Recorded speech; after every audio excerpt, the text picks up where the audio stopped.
Karrie, let's end your joy. Talk about a movie that was very well received, especially at the it was at the Canyon. Oh, right. That movie killed at that festival, and you both saw it. I did not. So that yes, is the Beguiled. The Beguiled is the book by called Sofia The Beguiled. Coppola. Yeah, Sofia Coppola. I haven't read the book yet. I bought it because I saw it at Target, and I usually hate movie covers on books, but I fucking love the poster, so I was like... It's a very good poster. So yes, The Beguiled is based on a book, and I guess it's kind of a remake because there's a Clint Eastwood movie based on the book. And from the trailer that I saw that I was playing at the Alamo, I'm assuming you watched it there too, it seemed pretty much similar to the movie you saw, just maybe a little bit more exaggerated. Yeah, the Clint Eastwood one looked way more fun. So yes, the Beguiled takes place during the Civil War.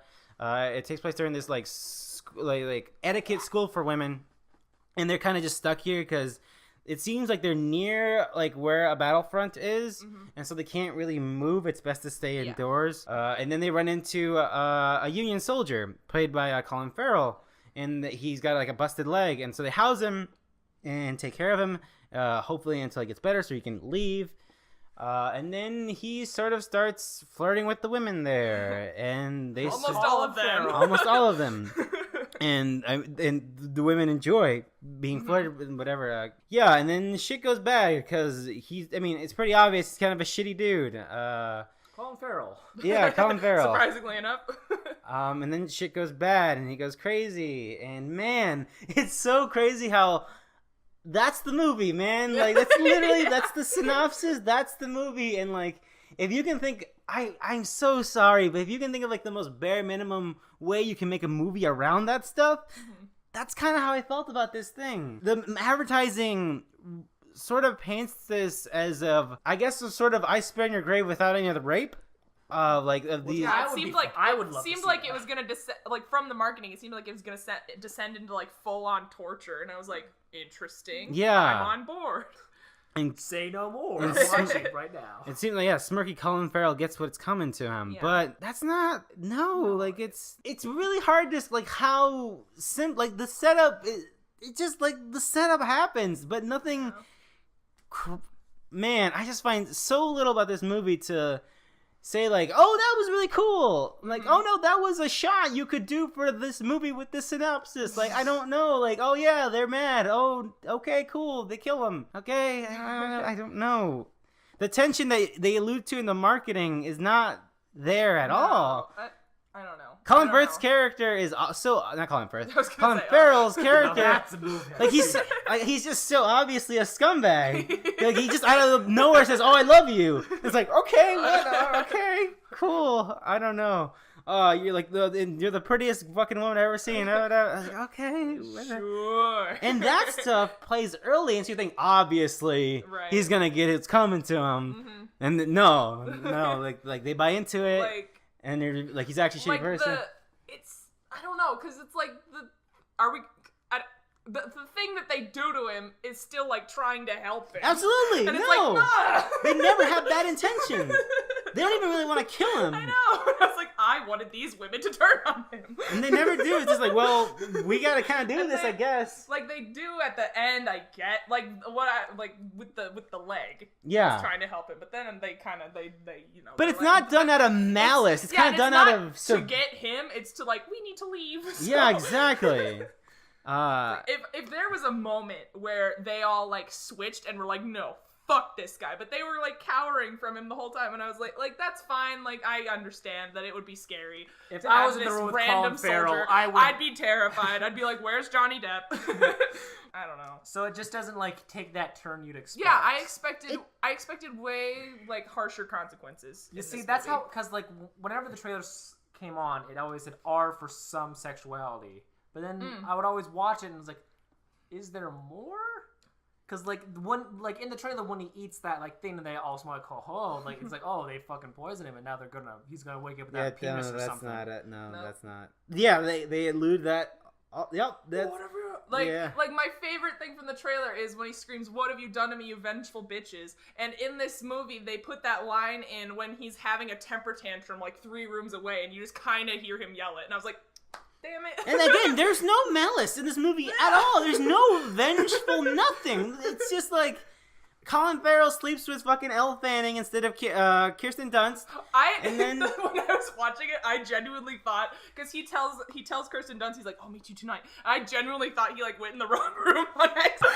And I was like, "Oh wait, no, he's an asshole." Yeah.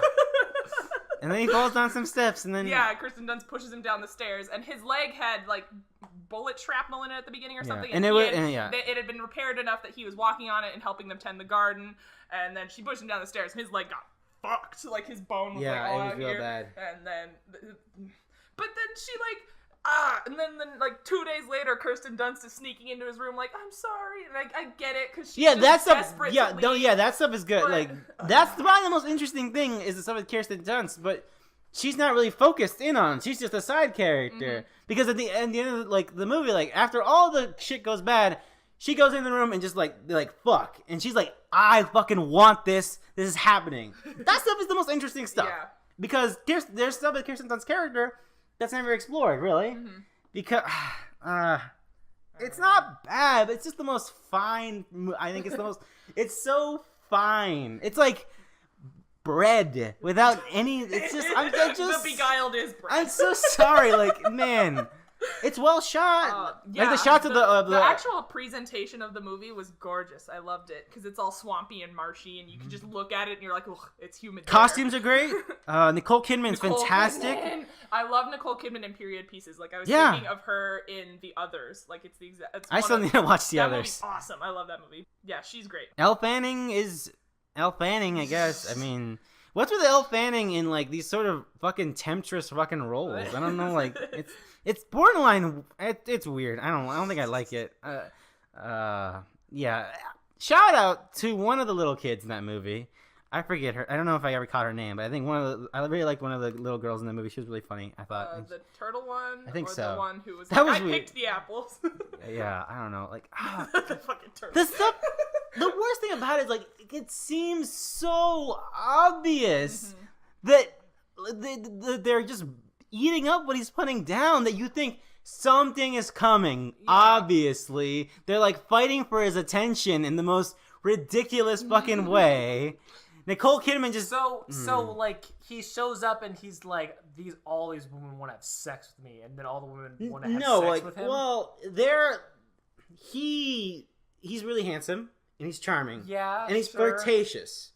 And that's vampire. Enough to set things off. But it's not like they're like fucking. He's not because in the trailer for the old Beguiled, you see like Clint Eastwood obviously like, "I'm gonna fuck all these women," right? They call the people at the school. The trailer guy's like, "Man depraved women." Yeah, exactly. That's not the vibe you get. It's more like I don't know. It seems like each woman who is trapped in the school ascribes their own sense of meaning or escape to Colin Farrell's presence. Yeah. Yeah.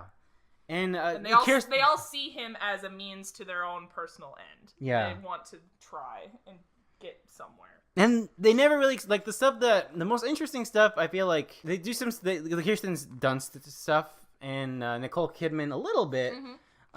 The Elle Fanning, whatever, okay. And then the little girls, like, they're just little girls. They're just like, whatever. They're just being playful. Yeah. I don't know, man. Bummer. It's not bad, but... No, it's definitely not a bad movie. I wanted this to be my favorite I would movie. be like, it's not worth your time. Like, just forget the marketing and, like, I trust you when I tell you don't have to see this movie. I guess I should read the reviews to see what people saw in this movie. I don't know, because... A lot of ones I saw where people were saying how tense it was. Oh, man, what? No. And I never felt that. But again, I before we recorded, I said I might have been in the wrong mindset watching this because I was with two of my girlfriends and we were just making fun of it the whole time. Because it's so obvious. Man, we need to move on. I'm bummed. Whatever. I still want... Whatever. I might, because I just really like that kind of movie, so I might watch Me too. I might watch it again at some point, but overall, I was just, like, not to sound like a selfish moviegoer, but overall, I was expecting more from this, and I told George the night after I watched it, I feel like I'm getting a slice of the frustration that people who were not happy with it comes at night. Totally. So it's like I'm watching it and I'm like, but come on though, and then it never goes there. Yeah. So I'm not mad at this movie, but Yeah. I'm not impressed by it either. It's a good poster, though. Great poster. Great poster. Nicole Kidman, call me. Yeah.